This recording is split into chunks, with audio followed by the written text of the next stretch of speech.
Hello everyone, we are the group 5 and our assigned topic is all about fisheries resource management. I am Rosemary Tumaktag and I'm going to discuss the definition and history of fisheries resource management. So what is fisheries? I know that we are all familiar about the term fisheries. So according to Republic Act number 10654, fisheries defined as any activity relating to the act of business of fishing, culturing, preserving, processing, marketing, developing, conserving, and managing aquatic resources and fishery areas including the privilege to fish or take aquatic resource. So what is fishery resource? In general, a fishery resource refers to elements of a natural aquatic resource, such as strains, species, population, stocks, etc., which can be legally caught by fishing. It may sometimes be taken as including also the habitat of such resource. So management. So management is the art of taking measures or action affecting a resource and its exploitation with a view to achieving certain objectives, such as the maximization of the production of that resource.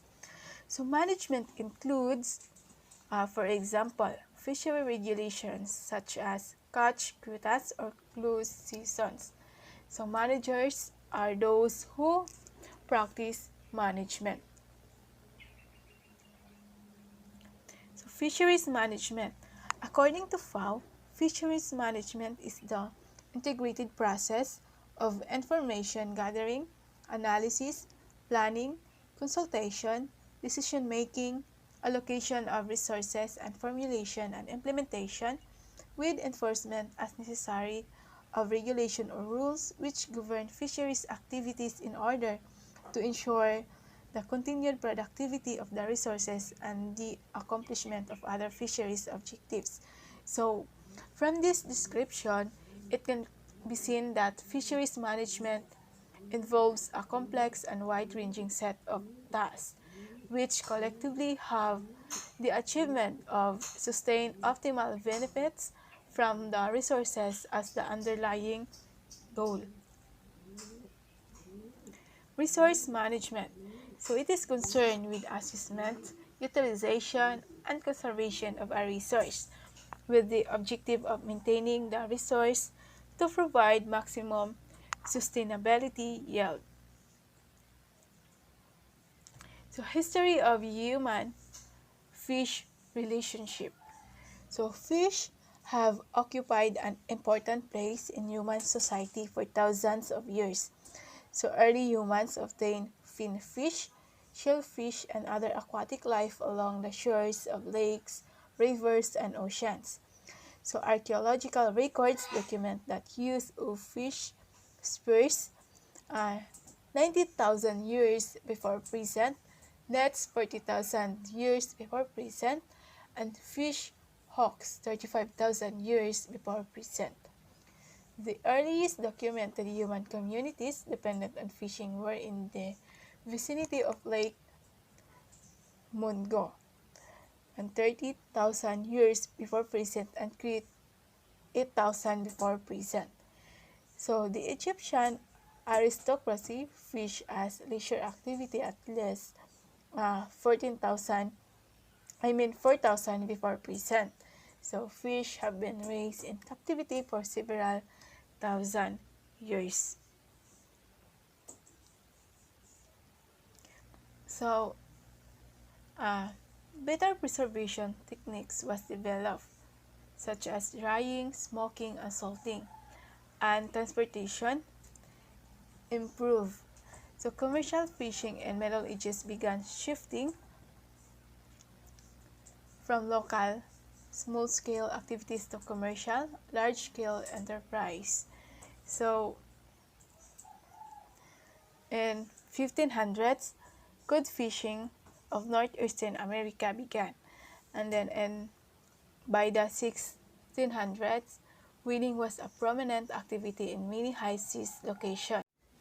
By the late 1800s, steam-powered ships along with mechanized fishing techniques and refrigeration enabled development of the large-scale industrial fisheries. So, in mid-1800s, recreational fishing was important and common activity particularly in North America and Europe. In mid-1900s, carp, tilapia, catfish, trout, salmon, and shrimp widely raised for the food market. Several of these and other species such as pike, sunfish, bass, and walleye was raised for stocking to enhance recreational fishing. So evolution of fisheries management concept. So the history of fisheries management reflects the conventional wisdom of the day. During the past 2 centuries, the level of ecological understanding has greatly increased. So by the mid-1800s, the idea of unlimited natural riches from inland waters and ocean was no longer credible. So the one popular approach to overcoming nature's constraints on sustainable harvest was to apply animal husbandry concepts, including the idea that seeding nature with fish produced in captivity would permit much greater levels of fishing. So conventional wisdom held that aquaculture could produce a nearly unlimited supply of fish. And then, in this year, aquaculture greatly improved, and then they did not fully realize that aquaculture would be the solution of nature's limitation.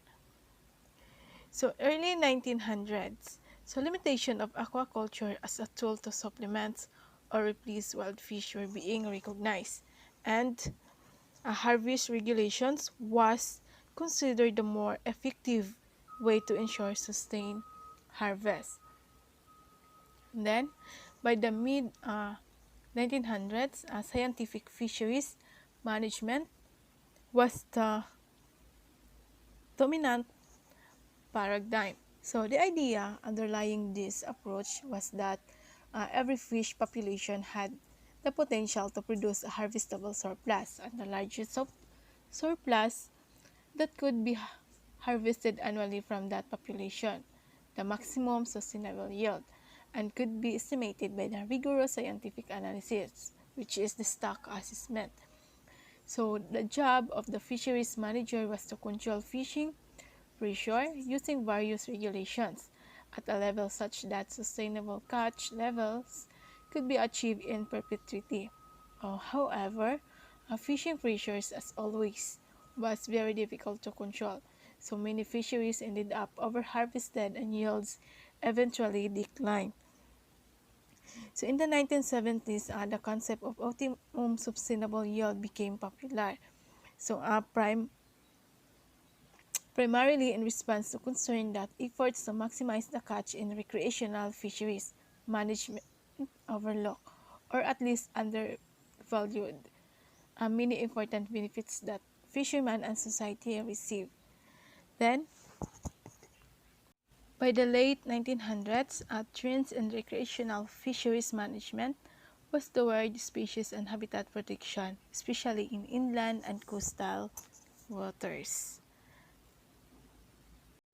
So, the practices for the fisheries resource management. So, fisheries management aims to achieve the optimal and sustainable utilization of the fishery resource for the benefit of humankind while safeguarding the ecosystem. Modern fisheries management is based on scientific information that is used to develop the rules under which the fisheries operate. So, um, this explains that the overriding goal of fisheries management is the long-term sustainable use of the fisheries resources, and achieving this requires a proactive approach and should involve actively seeking ways to optimize the benefits derived from the resources available. And this rarely happens through, and fisheries management is still most commonly practiced as a reactive activity where decisions are made and action taken largely in response to problems or crises. And also, Fishery management aims to preserve economic value of a fishery, usually by implementing a set of regulations that will lead to an economically beneficial but demographically sustainable harvest of desired species. So this rarely happens through, and fisheries management is still most commonly practiced as a reactive activity, where decisions are made and actions taken largely in response to problems or crises. The resulting crisis decisions are then normally attempts merely to solve the immediate problems without properly considering the broader perspective and the long-term objectives. Next is the issues of the fishery resource management. So fishery management necessarily entails consideration of resource conservation, the economic implication of alternative management strategies, and the social context within which management decisions are affected. The relative weights assigned to these diverse considerations can vary substantially in different settings, resulting in very different management decisions and outcomes. So the setting of conservation standard is tied directly to understanding of basic life history characteristics such as the rate of reproduction at low population levels, growth characteristics, and factors affecting the survivorship from the early life stages to the age or size of vulnerability to the fishery. So the choice of particular harvesting strategies and levels holds both economic and social implication. Then also the issues are overfishing, including the related issues of entry, capitalization, and definition of optimum yield, the institutional structure for fisheries management, the quality of fisheries science and data, and ecosystem approaches to fishery management, including the issues of bycatch and fish habitats. So the maintenance of sufficient fish stocks depends directly into the integrity of this ecosystem. Fisheries can directly affect an ecosystem structure through removals or habitat damage, and thus have the potential to alter its productivity or the quality of its products. Fisheries also can be affected by habitat alteration resulting from damage by other uses or the pollution. Evolution of coastal and fisheries management in the Philippines. So here are the pattern of stages of the evolution of coastal management in the country that is suggested by Sorensen and colleagues in 1990. First, we have incipient awareness from 1970s to 1980s. The need for a coastal program becomes known as signs of coastal resources degradation worsens. Next, from Next, growing awareness from early 1980s. The need for a program is heightened through national conference, workshops, or hearing convened by government, academe, or environmental groups. Next, we have the national study from 1990s to present, heightened awareness resulting from conferences, international assistance, national studies, and policy recommendations. Next, new program creation from late 1990s to present. So its studies on the coastal situation and its management lead to new ICM programs and institutional arrangements. And lastly, the program development, implementation, and evaluation that starts 2000 to present. So the policies, laws, and programs are implemented and evaluated. Here we have the important events, laws, and projects in the evolution of coastal and fisheries management. In 1932, we have Fisheries Act, gives most management responsibility to central government. 1940, 100 Islands, Lingayen Gulf, established as national park. 1930 to 1960s, resources considered unlimited in supply, not requiring supply. In 1960s to 1970s, robust expansion and development in fisheries and aquaculture. In 1974, first working municipal marine reserve established by Oslo Municipality and Silliman University at Somilon Island, Cebu.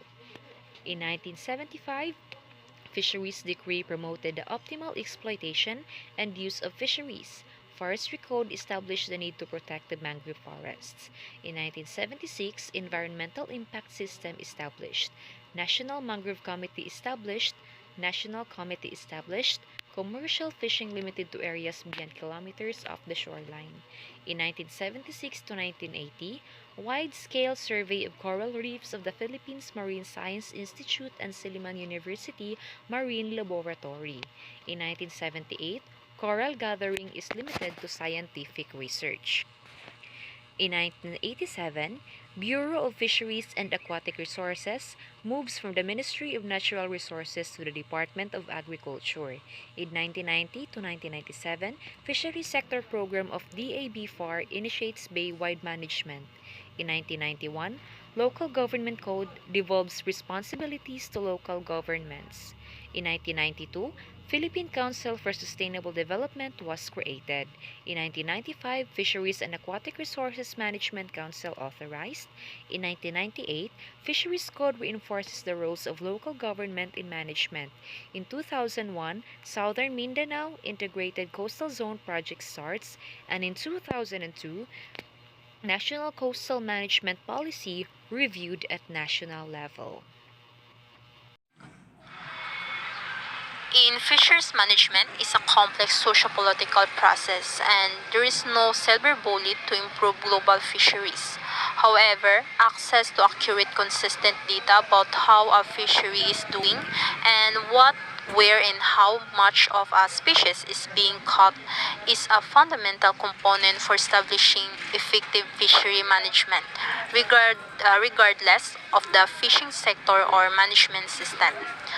So recently, developments in the technology available to collect, manage, and analyze fishery-relevant data provide a set of possible solutions to update and modernize fisheries data systems and greatly expand data collection and analysis. So here are the current applications of fishery-dependent data technologies that helps our fishery resources management to advance. So first is the electronic monitoring. So, ang electronic monitoring systems are a camera system designed to record, catch, and discard practices for shoreside or at sea auditing. By recording information about gear, hull, catch handling, processing, and or fishing effort, EM systems were developed to enhance onboard human observer programs or as a cost-effective, less biased alternative that can improve monitoring and surveillance through increased coverage. So second is the electronic reporting. So electronic logbooks allows fishers to digitize fishing catch information and are coupled with GPS to enable users to record prices, spatial and temporal effort and catch data in near real time. So ang electronic logbooks are the most common application of ER in industrial fisheries, but use of formal electronic logbook system in SSFs and recreational and subsistence fisheries are not well documented. So ang electronic logbooks are a self-reporting tool more akin to paper-based logbooks and therefore may be less difficult to integrate into a fishery than EM. So last is the mobile computing. Mobile technologies including smartphone, tablet application can collect, store and analyze large quantities of real-time or near real-time fishery-dependent data while capturing the spatial and temporal dynamics of catches. So by allowing for two-way, near real-time information transfer, mobile apps can also be used to effectively change fisher behavior on the water to ensure compliance with quota and protective species regulations and or connect and engage fishers through data sharing and social networks. So mobile technologies may be K to addressing data deficiencies in data for SSFs with apps and online forms allowing users equipped with smartphones and tablets to easily record and analyze fishery-dependent data at the point of catch landing, processing, and or consumption. So, ang new tools can expand data collection, analysis, and distribution to achieve more sustainable resource use by empowering fisheries stakeholders with data that are especially and temporarily relevant for fishing and fisheries management.